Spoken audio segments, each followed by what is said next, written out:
খানানোর শক্তি নেই, কিছুই করার শক্তি নেই, ক্ষমতা নাই গড় উঠানের। কই যাম কই করবো সারাদিন ঘুরতাছি। এখানে তো কিচ্ছু নাই, এমন তো পেন্দুরের এখন কাপড় ছাড়া আর কিছু কিচ্ছু রাখতে পারি না, সব নিয়ে গেছে গা। সব আগুন এনেছে, মানুষ এনেছে।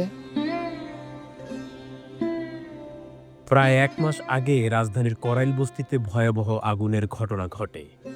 আগুনে বস্তির প্রায় 1500 ঘরবাড়ি পুড়ে যায়। ঘটনার এতদিন পরও কোনো আশার আলো দেখতে পাচ্ছে না ঘর পোড়া মানুষগুলো। এখনো তারা ঘর হারা। ভাত কান্না দুঃখ বয়সি এই খামু, এই দেখছি আগুন দিছি দৌড়, কি করুন ভাবো, দৌড়ে দৌড়ে মাঠে যাই, ওই বন্যানি যাই, মহাখালী যাই, মাঠে এরম যাই রয়েছি। এখানে তো কিচ্ছু নাই, এমন তো পেন্দুরের এখন কাপড় ছাড়া আর কিছু সবাই গেছে।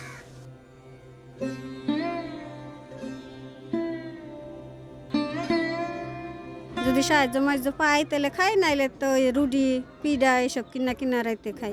খাওয়ার মতন এরকম নাই, চাকরি বাকরিও এরকম নাই। এ পুড়ছে পরে তো মনে করেন শোকে অন্যরকম হয়ে গেছি গা। চাকরি বাকরিও করতে পারি না, টাকা পয়সা কই পাবো। বাড়িঘর থুইয়া কোনো দিকে যাই না। আগে আমার মারে, আমার ভাগনা, আমাদের ছেলে, আমার ওয়াইফ এদেরকে মানে সবাইরে ওই জামাইবাজার মাঠে স্কুলে বসাই দিয়েছি।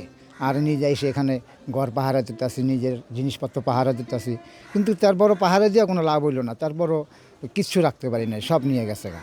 সব আগুন এনেছে, মানুষ এনেছে। অনেকে ঋণ নিয়ে ঘর করেছিলেন, সেই ঋণের টাকাই শোধ হয়নি। তাদের প্রশ্ন, নতুন ঘর তারা কিভাবে করবেন, কোথায় করবেন? 17 আগুনে জেল পুড়ছে, ঋণ টিন করে বাড়ি করছি, অন্তত এই ঋণই দিতে পারি নাই। এখন আবার ঋণ করে করা লাগবে। স্থায়ী বাড়িঘর থাকলে কি আর ভাই এই জায়গায় থাকতাম? স্থায়ী বাড়িঘর করতে পারলে তো আর এখানে থাকতো না কেউ। সবাই তো বাসস্থান হারা দেখিয়ে তো এখানে থাকে। খানানোর শক্তি নেই, কিছুই করার শক্তি নেই। একটু মন করে সব ওইটি কইরা উড়ি আগুন লাগাই দেয়, একটু উড়ি আগুন লাগাই দেয়। আর যখন আগুন লাগছে তখন বাসায় ছিলাম, আমি গেছিলাম একজনের বাসায়, আইয়ে দেখি জ্বলতাছে। ওদিক দিয়ে নৌকো পাড়াই আইসি, নৌকো পাড়াইতে পারি না, দেখি আগুন জ্বলতাছে। অলরেজ ঘুরে আইসি, মানুষের লেগে ঢুকতে পারি না।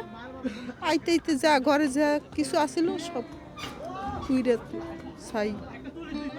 এইরকম টাকা পয়সা আমাদের কাছে নাই। সবাই আসে মানে ভাড়াটা খুঁজে পাই, তো আমাদের বাড়ি নিজেদেরই, কিন্তু আমাদের সামর্থ্য নেই যে আমি ঘর বাড়ি তুলবো।